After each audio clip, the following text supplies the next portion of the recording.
આજે આપણે દહીં વડી બનાવીશું. એમાં 1 વાટકી ચણાનો લોટ લીધો અને બીજી આપણે અડધી વાટકી નાખીશું.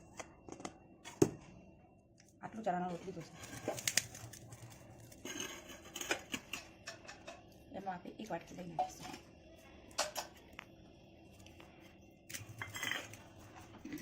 એક ચમચી મીઠું નાખીશું. 1 થી 1.5 ચમચી મીઠું નાખી, અડધી ચમચી હળદર, 1 ચમચી મરચું નાખીશું, અડધી ચમચી હિંગ નાખીશું.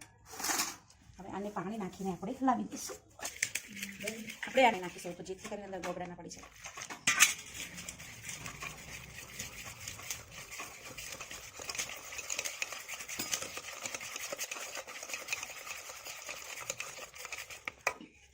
દોઢ વાટકી લોટ હતો ને, 4 વાટકી પાણી દેશે.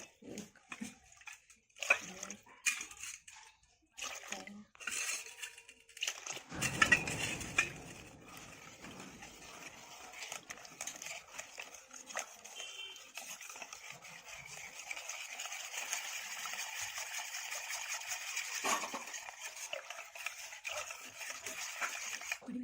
ખબર ના પડે આપણે દીધી છે.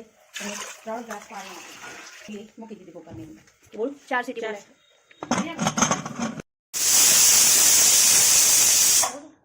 ના પડે. 4 સીટી પડી ગઈ છે. હવે આપણે એને ખોલી નાખશું. ગેસ ફૂલ જ છે. તપેલીને બહાર કાઢીને આપણે એને એક રીતે મિક્સ કરશું, કારણ કે બધો ચણાનો લોટ ચડી નહીં જતો, અડધો બાકી રહી જાય છે. એટલે એને પાછું ફેંકી દઈશું. પછી ફરી વાર 4 સીટી કરશું.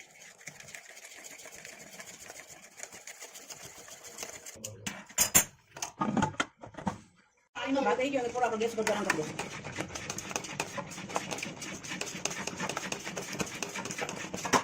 આવી રીતે થાળી લઈને આમ ગોળ ગોળ ફેરવી દેવાનું. પછી ફેંકી દેવાનું. પહેલાં અંદરથી પડવાની, પછી બહારથી પડવાની.